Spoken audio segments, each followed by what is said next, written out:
Bueno, un cordial saludo para todos, espero que estén muy bien. Para los que no me conocen, mi nombre es Harley López, soy docente del CES de hace muchos años, principalmente asignaturas asociadas a los procesos de administración. Actualmente estamos haciendo un compartir, más bien como una socialización de conocimientos, y estamos abordando el tema de la prospectiva. Hemos tenido 3 encuentros y en estos encuentros lo que hemos estado buscando es entre todos consolidar como una idea general de lo que es la prospectiva como método y cómo esta puede ser una oportunidad para ser llevada a nuestros estudiantes de administración, específicamente en el módulo uno, que es el módulo de planeación. Entonces, vamos a hacer un video corto como para ponerlos al día, un recuento de qué es lo que hemos estado abordando. Primero aclarando que lo que buscamos a través de estos encuentros es clarificar una idea sobre lo que es el método de prospectiva y lo que esto, cómo está siendo utilizado hoy por hoy en las empresas. Entonces, ¿qué hemos hecho? Partimos primero, pues decirles que hay una serie de material que, esperen, yo comparto mi pantalla para poderles mostrar. Bueno, yo creo que ya están viendo mi pantalla. Ahora sí. Entonces, hay un material que yo les voy a compartir, pues a través de Claudia, se les hará llegar para que puedan utilizarlo como para quienes se sientan a gusto, incluyendo esto en sus asignaturas de Administración uno, o si se llega a determinar que la idea es que todos lo podamos ver, pues que puedan utilizar este material como una base. Entonces, ¿qué es la prospectiva? Miren, la prospectiva como tal es un método de planeación. Hay dos grandes corrientes de planeación, la planeación estratégica y la planeación prospectiva. La planeación estratégica como método se centra más en una determinación de objetivos en el corto y mediano plazo, sobre todo en el corto. Entonces, la planeación estratégica nos ha enseñado que una empresa debe formular una misión, una visión, unos valores, y que eso hace parte de algo que se llama un marco ideológico. Y que para el cumplimiento de la visión debe tener unos objetivos estratégicos, unos objetivos tácticos, unos objetivos operativos, a los cuales se le asignan unos recursos, unos tiempos, unos responsables, y que eso es planeación, ¿cierto? Más del 80% de las empresas nuestras que hacen planeación lo hacen bajo el método de planeación estratégica. Pero solo un poco porcentaje, que podría hablarse de un 2% de las empresas hoy, viene incursionando en otros métodos de planeación, como es la planeación prospectiva. Que como ya lo he dicho, ¿qué es la planeación prospectiva? Un método de planeación, solo que a diferencia de planeación estratégica, se centra más en la planeación en el largo plazo. Es decir, ya no hablamos de unos meses o años, sino que hablamos de décadas, de planear para las siguientes 20, 30, 40, 50, 60, 70, 100, ¿cierto? Años, ¿cierto? 100 años, 50 años. Ya hablamos principalmente en un periodo de tiempo mucho más amplio, entendiendo también que cuando empezamos a hacer planeación prospectiva, es un error decir que vamos a hacer planeación a los próximos 20 años. No, se hace la planeación siguiendo el método, y el mismo método nos va a ayudar a determinar a qué periodo de tiempo fue que logramos hacer esa prospectiva. Listo, entonces, lo que vamos a hacer a través de estos encuentros es una aproximación al método de prospectiva. Entonces, cuando abordamos como método prospectiva con unos estudiantes, la invitación es que lo primero que debemos hacer es una sensibilización sobre la importancia de la prospectiva. Para eso, utilizamos pues una presentación, o tenemos un primer espacio durante nuestras clases en los cuales les mostramos a los muchachos la perspectiva que es, ¿cierto? Como método. Entonces, para ello, pues yo les recomiendo utilizar una presentación que esta que están viendo en pantalla, pues con el mayor de los gustos la pueden utilizar, fue construida por mí y la pueden pues utilizar en sus clases, que está basada en las 4 revoluciones industriales, ¿cierto? Habla de cómo el ser humano y la sociedad ha evolucionado durante los últimos 2, 3 siglos a la luz de las evoluciones tecnológicas. Y ustedes dirán, bueno, ¿y eso qué tiene que ver con un método de prospectiva? Recuerden que este es un primer espacio de sensibilización, donde lo que buscamos es que los estudiantes comprendan que la economía, la sociedad ha evolucionado cuando algunas personas han pensado que pueden haber desarrollos tecnológicos que nos permitan evolucionar. Y esos desarrollos no se dieron porque sí. partieron de una base de pensamiento, o sea, de conceptualizar una idea y luego empezarla a desarrollar durante muchos años. Entonces, a través de las revoluciones industriales, se le cuenta a los muchachos que hubo una primera revolución industrial, que estuvo principalmente centrada en la tecnificación, en el desarrollo de máquinas que facilitan la labor industrial, ¿cierto? Y ahí se les enseña a ellos que cada uno de estos desarrollos, lo que ha tenido como elemento común es la intención, que alguien pensó en esto y esto permitió crearlo. En sí mismo, por ejemplo, el proceso, solo por tomar un ejemplo, la energía hidráulica partió con unos molinos utilizando las corrientes de agua, listo, pero eso una vez creado llevó a una siguiente creación, como lo es una hidroeléctrica. Entonces, la perspectiva en sí misma es la capacidad que tiene el ser humano de anticiparse a eventos que pueden darse en el futuro y que favorezcan a las personas, a la industria, a la sociedad, ¿cierto? Como tal. De esto hay muchos referentes. Entonces la idea es irles mostrando cómo a través de la historia se puede dar eso. Por ejemplo, en la segunda revolución industrial, la invención del telégrafo, que es el precursor de las grandes herramientas de telecomunicación que tenemos como los celulares hoy por hoy, el internet, todo esto, eh, fue un gran logro tecnológico en esa época. La bombilla eléctrica. Los muchachos creen, por ejemplo, que a veces los bombillos eléctricos han existido desde siempre. No, son muy nuevos, ¿cierto? Tienen escaso siglo y medio. Entonces, es ponerlos a pensar que si no se hubiese dado a la tarea una persona o un grupo de personas o una empresa de proyectar una transformación o un avance más significativo, pues no estaríamos hablando de estos avances. Entender también que los avances no se quedan estancados, que a la luz de cada avance, de cada proyección que se ha dado, pues impulsa otra. Por ejemplo, los aviones también son de hace muy poco tiempo, ¿cierto? Tienen 140 años, ya lo sumo. Y es enseñarles, por ejemplo, primero que el avión surgió porque hubo todo un proceso de idear, conceptualizar y luego ir a elaborar un avión que no se hizo de un año a otro, que tuvo décadas de desarrollo para poderlo llegar a él, pero que aún así, antes de que existiera el avión, habían personas por ejemplo, como la que están viendo ustedes en pantalla, que se llama Lord Kelvin de esa época, que él decía que nada podía volar, nada que fuera pesado podía volar. Y eso era como decir que no podían existir máquinas voladoras. Entonces, hoy por hoy también hay empresas y personas muy representativas que son cerradas en su manera de pensar, en lo que se puede y lo que no se puede lograr. Entonces, así como él pensaba que habían cosas imposibles, miren que habían personas como los hermanos Wright, 20 años después, que no partían del no, no partían del considerar que era imposible volar y partieron de los principios de la aerodinámica, los crearon y empezaron a hacer máquinas voladoras, aviones muy arcaicos, muy todavía muy básicos, pero que ya demostraban que el ser humano sí podía volar a través de máquinas y permanecer en el aire.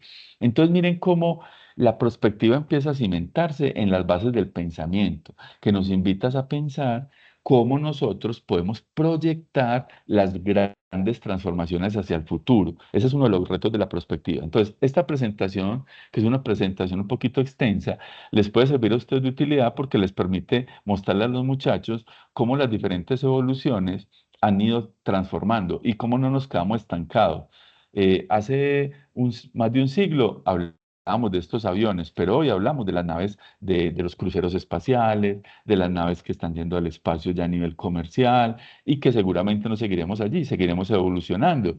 Ya hay fechas concretas, por ejemplo, ya en el 2022 empezaron los desarrollos y las alianzas para hacer los cruceros espaciales. En la próxima década vamos a ver un gran auge en términos de nuevas tecnologías y nuevas formas de que las personas no solo se desplacen en la Tierra, sino que se desplacen de manera interplanetaria o por lo menos de manera espacial. Todo esto habla de que el ser humano y las empresas no se quedan estancadas, sino que constantemente se proyectan.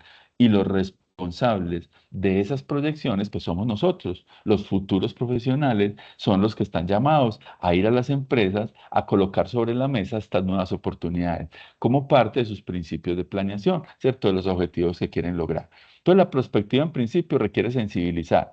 Esta presentación, que no me voy a detener pues como a mirarla toda ni a explicarla toda, habla de avances, habla de retos. Miren, por ejemplo, el ser humano ha avanzado, pasó del vehículo, hoy tenemos vehículos Tesla, inteligentes, con carga automática, con conducción autónoma, un montón de cosas, pero hoy hablamos también de drones asociados a drones tripulables de bajo costo que van a facilitar mucho las opciones de movilidad, ¿cierto? Pero también hay cosas que están siendo investigadas, que ya se ven venir, que ya hay tiempos para alcanzarlas, que ya se han hecho experimentos como la teletransportación, que tienen que ser un proceso en la mira de muchas organizaciones, de muchos sectores. Entonces, la perspectiva siempre será un reto entre lo que creemos posible y ya ha sido evidenciado y lo que todavía creemos que de pronto le va a tardar, pero que algunas empresas tendrán que trabajar en eso. Y la invitación es que sean nuestras empresas en las que nosotros tenemos a nuestros estudiantes las que empiecen a cuestionar lo que es alcanzable y cómo lograrlo, ¿cierto? Así sea súper ambicioso. La perspectiva es eso. El gran punto a favor que coloca en los procesos de planeación, ser más retadora.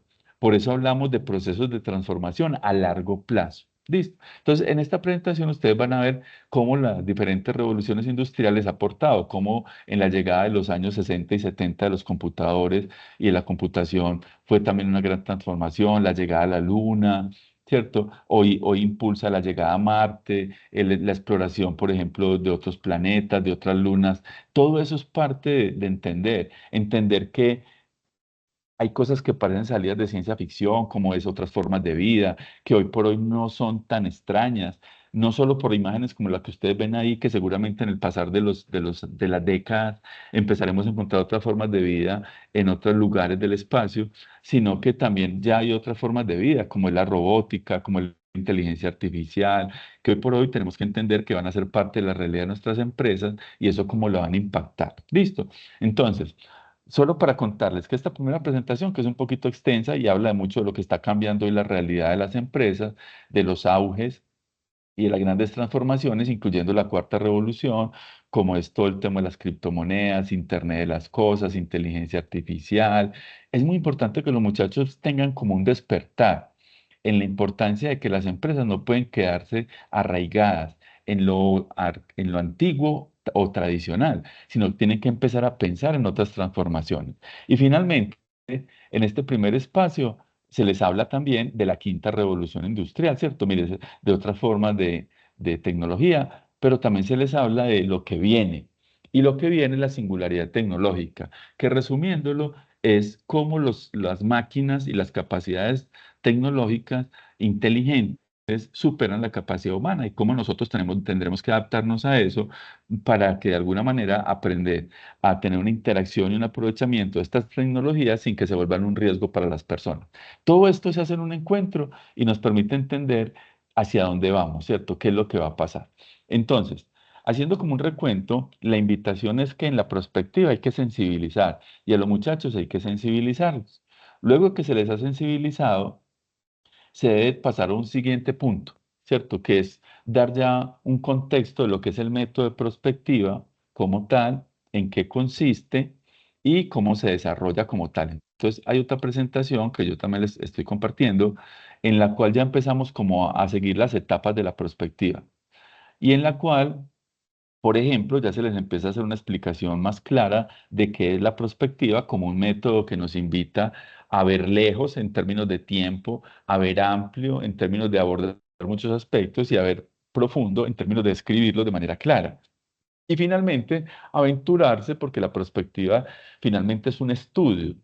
Es una serie de análisis que se hacen en aras de comprender cuáles pueden ser las expectativas realistas y alcanzables de una empresa en un futuro, basado en todas las mediaciones tecnológicas y transformaciones también sociales que puedan estar dando, y económicas y geopolíticas. Todo eso hace parte de lo que nosotros debemos contemplar en la perspectiva. Entonces, un segundo encuentro ya los llevamos a que los estudiantes empiecen a entender que la perspectiva también es actitudinal, que es una manera de afrontar el futuro para las empresas, que yo puedo ser pasivo, reactivo, proactivo, preactivo, ¿cierto? Unas formas de entender que finalmente tengo que ir de frente, que no puedo hacerme loco, por decirle algo, con el futuro de la empresa, entender que la prospectiva es algo que nos permite iluminar el futuro, o sea, saber hacia dónde vamos y entre más claro veamos esa realidad, pues podemos avanzar con mayor velocidad. De lo contrario, si es un futuro muy oscuro, que no hay claridad sobre él, pues va a tener una afectación también sobre la velocidad en la que podamos proyectarnos hacia él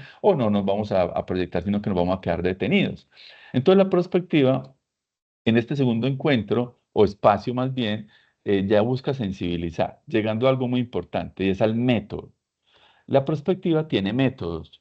El método original de la prospectiva es un método francés, el que ustedes están viendo en pantalla y está en la presentación, que es un método que habla de que una prospectiva tiene una serie de etapas, la búsqueda de variables y actores, el análisis de esos actores y variables a la luz de las influencias que ejercen sobre el sistema o la empresa, el análisis de las posibles contextos de futuro, o lo que se llaman hipótesis, de lo que puede llegar a afectar cada realidad de esos actores y variables en el futuro, y cómo a través de esas hipótesis y una valoración de ellas se puede llegar a encontrar unos escenarios. Eso es un método de escenarios y es un método de prospectiva.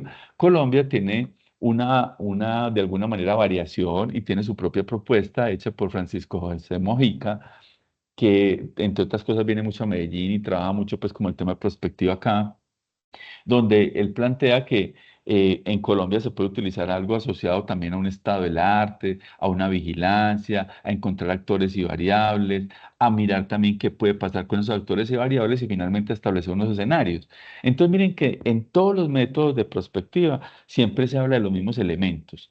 Identificación de actores y variables enmarcando un sistema, un estudio de esos actores y variables, entiéndase como una investigación, y luego una determinación de hipótesis o escenarios de futuro. Eso es hacer prospectiva como tal.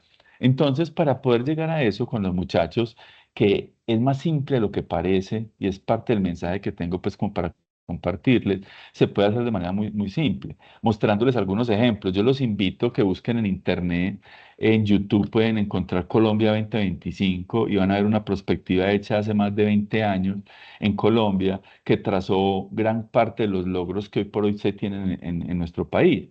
Entonces, explicarles que no es porque sí, que no es una moda, que realmente es un recurso y que como recurso las empresas lo tienen que conocer y que ellos tienen que empezar a estar familiarizados con ellos. Hace poco se hizo la perspectiva de Colombia 2050, ¿cierto? Hace más o menos 2 años. O sea que la perspectiva está ahí y que nosotros no podemos eh, desligarnos de ella y la responsabilidad que tenemos. Entonces, para explicarles perspectiva, digamos que partimos de una serie de sensibilizaciones, pero ya empezamos a explicar algo muy importante. Dejémoslo como un primer punto. El primer punto de la perspectiva es conformar un equipo prospectivo.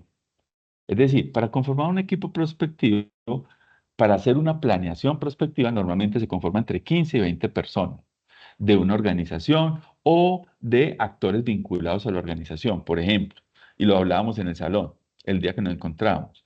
Si yo voy a hacer una perspectiva para el CESDE, yo no quiero tener al rector y a los directores y a los jefes de... No, yo quiero tener un grupo un poco más amplio, que me dé una visión más amplia. Entonces, cuando voy a conformar un equipo prospectivo, puedo hablar de unas 15 a 20 personas, pero yo vinculo un académico, ¿cierto? Unos profesores, unos pocos profesores, estudiantes, exalumnos, empresas de las que contratan nuestros estudiantes. Puedo vincular alguna empresa competidora, yo puedo vincular algún actor, por ejemplo, de Secretaría de Educación, yo puedo vincular... Entonces, miren la mirada tan bonita que se tiene en la prospectiva, no es la mirada directiva exclusiva, arraigada en un diagnóstico y unos logros a partir de unas condiciones actuales, sino que está más a partir de una comprensión más integral, más holística, frente a lo que el CESDE como empresa y como sistema puede entender. Entonces, para empezar a hacer esos estudios, de ver quiénes van a participar en todos esos estudios, lo primero es armar un equipo y para armar ese equipo, entonces lo convocamos, armamos un equipo interdisciplinario entre 15 y 20 personas. Cuando ya convocamos a esas personas en las empresas, que para nuestro caso en un aula de clase son los estudiantes que seguramente vienen trabajando en un proyecto asociado a una empresa real o ficticia, inicia, a la cual le quieren hacer la prospectiva, entonces ya tenemos un grupo que tiene unas limitaciones. Que si bien el método de prospectiva nos dice que un equipo ideal son entre 15 y 20 personas, yo puedo hacer prospectiva con 4 o 5 sin ningún problema, con 2, solo que tiene más limitaciones porque será una prospectiva más reducida, pero igual la puedo hacer. Entonces, conformo el equipo. Cuando conformo el equipo, lo primero que se busca es que mirar cómo ese equipo se conecta, mirar cómo ese equipo de alguna manera se conoce, porque finalmente necesita hacer una serie de estudios juntos, van a trabajar por un buen periodo de tiempo juntos y van a hacer una apuesta de futuro para la empresa juntos. Entonces, lo primero que se hace es construir algo que se llama un mapa de identidad grupal, que es básicamente un relacionamiento de las personas que van a hacer un estudio futuro. Esa es la primera etapa de la prospectiva, armar un equipo. Entonces, por eso les muestro estas diapositivas, porque uno cuando hace un mapa de identidad grupal es como si hiciera un ejercicio de integración para personas que apenas están conociendo, conformar un equipo, puedan entender hacia dónde van con su estudio de futuro o su perspectiva. Entonces les preguntamos por sus estudios, sus logros, sus áreas de interés, se les pregunta por sus metas, por las cosas que los motiva, lo que le tienen miedo, todo eso, y finalmente todo eso los debe llevar como una representación grupal. Esa representación grupal la llamamos mapa de identidad grupal y básicamente sirve como eso, como un preámbulo para que los equipos se conozcan y puedan empezar a proyectar su trabajo. Listo. Entonces, miren, ¿qué hemos visto hasta el momento? Hemos dicho que para poder abordar prospectiva hay que sensibilizar sobre la importancia de la prospectiva. Y hemos dicho también que para poder empezar a hacer prospectiva hay que armar un equipo prospectivo, que en el aula de clase son unos estudiantes, que en la vida real son un grupo de personas que están vinculadas a un sector económico, una empresa, una ciudad a la cual quiero hacerle una prospectiva o una empresa. Y que una vez armo ese equipo, lo que tengo que buscar es que se conozcan, que tengan un mínimo de relacionamiento y conocimiento de unos sobre otros para poder empezar a desarrollar el método de prospectiva como tal. Listo. Hemos dicho también que el método que se sigue tradicionalmente para la prospectiva se conoce como el método de escenarios, que se centra en la identificación de unos actores y variables para una empresa, el estudio de los mismos, la identificación de unas hipótesis de futuro y la construcción de unos escenarios. Eso es una prospectiva.